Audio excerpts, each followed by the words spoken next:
S Renukaswamy ಕೊಲೆ ಪ್ರಕರಣಕ್ಕೆ ಸಂಬಂಧಪಟ್ಟಂತೆ ನಟ ದರ್ಶನ್ ಅನ್ನ ಪೊಲೀಸರು ಅರೆಸ್ಟ್ ಮಾಡಿದ್ದಾರೆ. ದರ್ಶನ್ ಜೊತೆ ಇಬ್ರು ಬೌನ್ಸರ್ಸ್ಗಳು ಕೂಡ ಇದ್ರು.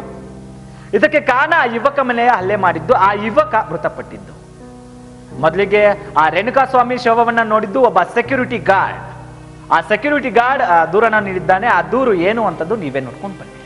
ಇನ್ನು ದೂರಿನಲ್ಲಿ ಏನಿದೆ ಅನ್ನುವಂಥದ್ದು ಡೀಟೇಲ್ಸ್ ನೋಡ್ತಾ ಹೋಗೋಣ. ನಾನು ಸೋಮನಹಳ್ಳಿ ಸತ್ಯ ಅನುಗ್ರಹ ಅಪಾರ್ಟ್ಮೆಂಟ್ ನಲ್ಲಿ ಸೆಕ್ಯೂರಿಟಿ ಆಫೀಸರ್ ಆಗಿ ಕೆಲಸ ಮಾಡುತ್ತಿದ್ದೇನೆ.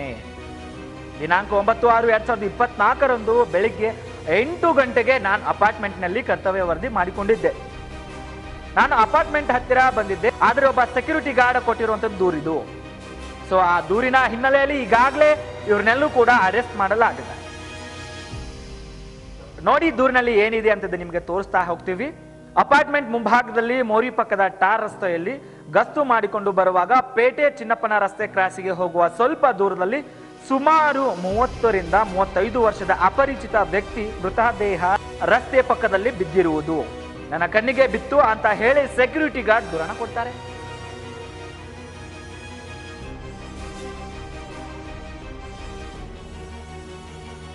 ನಟ ದರ್ಶನ್ ಅರೆಸ್ಟ್ ಹಿನ್ನೆಲೆಯಲ್ಲಿ ಪೊಲೀಸ್ ಆಯುಕ್ತ ದಯಾನಂದ ಸುದ್ದಿಗೋಷ್ಠಿಯನ್ನು ನಡೆಸಿದ್ದಾರೆ. ಸುದ್ದಿಗೋಷ್ಠಿಯಲ್ಲಿ ಏನು ಹೇಳಿದ್ದಾರೆ ಅನ್ನುವಂಥದ್ದು ಮನೆಯಲ್ಲಿ ವರದಿಯಾಗಿರ್ತಕ್ಕಂತಹ ಒಂದು ಕೊಲೆ ಪ್ರಕರಣದ ಹಿನ್ನೆಲೆಯಲ್ಲಿ ಕನ್ನಡ ಚಲನಚಿತ್ರರಂಗದ ಓರ್ವ ನಟರನ್ನು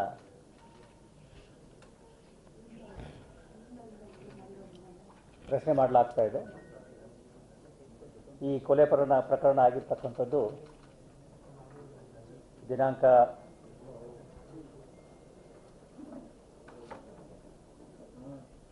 9ರಂದು ಅಂದರೆ ಭಾನುವಾರದಂದು ಸಿಕ್ಕಂತಹ ಒಂದು ಅಪರಿಚಿತ ಗಂಡಸಿನ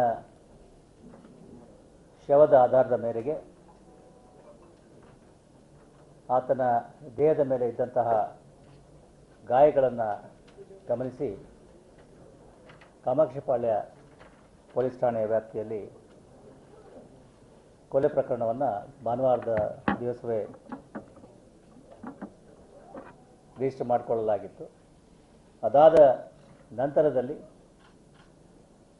CCTV ಮತ್ತು ಇತರ ತಾಂತ್ರಿಕ ಸಾಕ್ಷಿಗಳ ಆಧಾರದ ಮೇಲೆ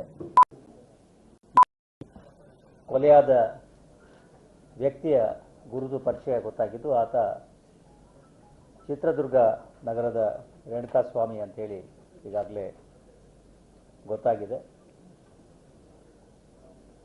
ಅದರ ಆಧಾರದ ಮೇಲೆ ಮುಂದಿನ ತನಿಖೆಯನ್ನು ಕೈಗೊಂಡಿದ್ದು, ಅದರಲ್ಲಿ ಈಗಾಗಲೇ ಹೇಳಿದ ಹಾಗೆ ಕನ್ನಡ ಚಿತ್ರರಂಗದ ಓರ್ವ ನಟ ಹಾಗೂ ಆತನ ಸಹಚರರನ್ನು ನಾವು ಬಂಧಿಸಿ ಕೂಲಂಕುಷವಾದಂತಹ ಪ್ರಶ್ನೆಗಳನ್ನು ಮತ್ತು ತನಿಖೆಯನ್ನು ಕೈಗೊಳ್ತಾ ಇದ್ದೀವಿ. ತನಿಖೆಯ ಪ್ರಕ್ರಿಯೆಗಳು ನಡೀತಾ ಇರೋದ್ರಿಂದ ಹೆಚ್ಚಿನ ಮಾಹಿತಿಗಳನ್ನು ಈ ಹಂತದಲ್ಲಿ ನಾವು ಕೊಡೋದು ಕಷ್ಟ ಆಗ್ತದೆ. ನಂತರದ ಸಮಯದಲ್ಲಿ ತಮಗೆ ಪೂರಕ ಮಾಹಿತಿಗಳನ್ನು ಕೊಡಲಾಗ್ತದೆ.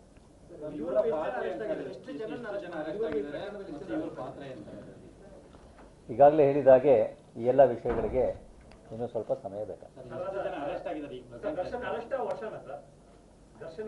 ದರ್ಶನನ್ನ ವಶಕ್ಕೆ ಪಡೆದು ಈಗ ಪ್ರಶ್ನೆ ಮಾಡಲಾಗ್ತದೆ. ಮುಂದಿನ ಪ್ರಕ್ರಿಯೆಗಳು ಮುಂದೆ ನಡೀತವೆ.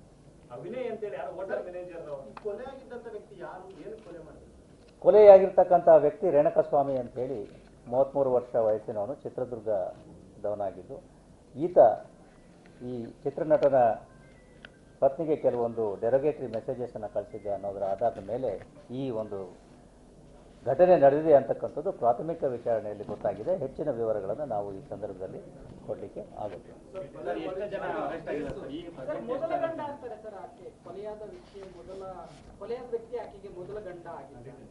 ಎಷ್ಟು ಡೀಟೇಲ್ಸನ್ನು ಹೇಳಬಹುದು ಅಷ್ಟು ಹೇಳಿದ್ದೇನೆ. ಹೆಚ್ಚಿಗೆ ದಯವಿಟ್ಟು ಕೇಳಬೇಡಿ.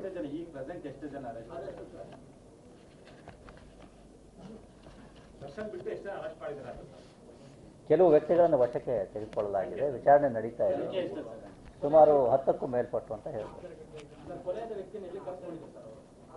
ಇದಾಗಿತ್ತು ಈ ಕ್ಷಣದ ಅಪ್ಡೇಟ್. ಕ್ಷಣ ಕ್ಷಣ ಸುದ್ದಿಗಾಗಿ ನೋಡ್ತಾ ಇರಿ ಪ್ರಜಾಪ್ರಭ ಟಿವಿ. ಇದು ಕನ್ನಡಿಗರ ಶಕ್ತಿ.